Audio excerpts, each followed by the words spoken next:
जब आपके साथ अकस्मात ऐसी घटनाएं होने लगें, सही समय पर आप सही निर्णय न ले पाएं, चाहे आपका व्यापार हो, चाहे आपकी नौकरी हो, आप जो भी निर्णय करें वो हमेशा उल्टा पड़ जाए।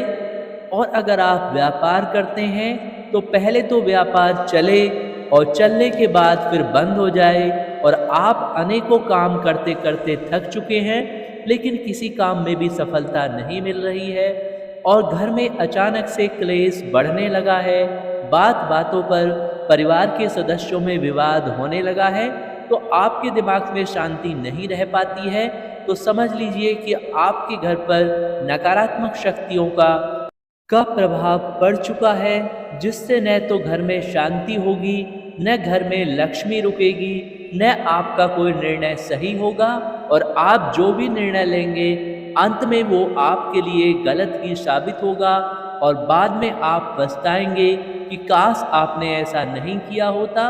और ये निर्णय चाहे आपके व्यापार का हो, चाहे आपकी नौकरी का हो, या आपके लिए कोई ऐसा निर्णय हो जो आपको लाभ देने वाला हो, लेकिन अंत में वो आपको नुकसान दे जाए, तो आप समझ सकते हैं किसी ने आपकी बुद्धि का बंधन कर दिया है, यानी स्तंभन कर दिया है, जिससे आप सही समय पर सही निर्णय नहीं ले पाते हैं और आपके द्वारा यारी रिश्तेदारी में दिया हुआ पैसा भी डूबने लगे। तो समझ लीजिए कि आप घोर संकट में चल रहे हैं और आपको तुरंत अपने बुद्धि बंधन को मुक्त करने के लिए ये दैविक उपाय करने चाहिए और इनके लिए आपको किसी ज्योतिषी या तांत्रिक के पास जाने की आवश्यकता नहीं है। इनको आप स्वयं संपन्न कर सकते हैं और जब तक आप ऐसा नहीं करेंगे, आपको ऐसा महसूस होता रहेगा जैसे आपको किसी रस्सी के बंधन से बांध दिया है। आपके घर परिवार पर संकट चल रहे हैं, चाहे वो गृह कलह हो, व्यापार में नुकसान हो, तालेबंदी हो, नौकरी का छूट जाना हो। तो यहाँ पर आप खुद को जब बंधा बंधा महसूस करने लगें तो और आपको अपनी सफलता के लिए भरपूर कर्म करने पर भी उनका कोई परिणाम नहीं मिले, तो आप स्पष्ट समझ सकते हैं कि आपकी प्रगति को किसी ने बांध रखा है। तो पहला उपाय है, किसी भी मंगलवार से आप इस उपाय को शुरू कर सकते हैं और कम से कम आपको 21 मंगलवार तक इस उपाय को करना है।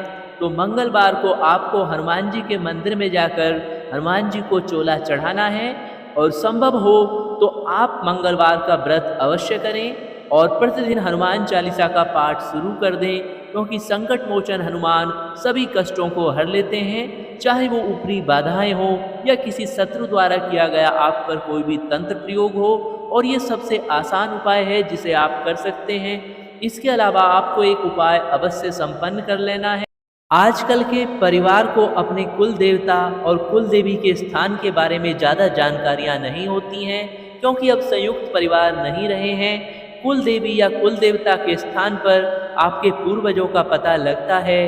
कुल देवी या देवता के स्थान पर जाकर एक साबुत नींबू लें, उसको अपने ऊपर से 21 बार बार कर उसके 2 भागों में काट कर एक भाग को दूसरे भाग की दिशा में फेंक दें, दूसरे भाग को पहले दिशा में फेंक दें। इसके बाद कुल देवी से क्षमा मांगकर अच्छे से पूजा पाठ करें और दान वगैरह अपनी वित्त अनुसार अवश्य करें और उस प्रयोग को 1 वर्ष में 1 बार अवश्य करें और दीपावली और होली के मौके पर आप इस प्रयोग को अवश्य संपन्न कर लें।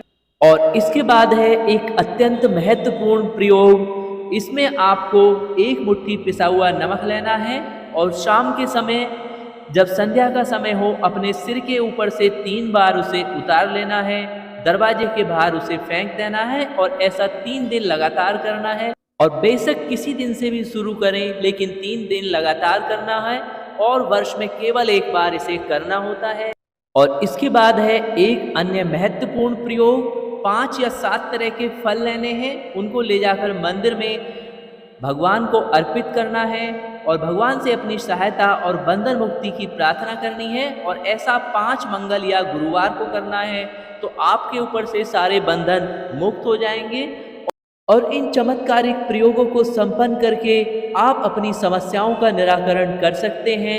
भगवान भोलेनाथ जो कि मंत्र विद्या और तंत्र विद्या के आदि गुरु हैं, आपकी हमेशा सहायता करें और माता पार्वती जो आदि शक्ति हैं हमेशा आपके सहयोगी बने रहें। इन प्रयोगों को संपन्न करके जीवन में आप सफलता पाएं। ओम नमः शिवाय।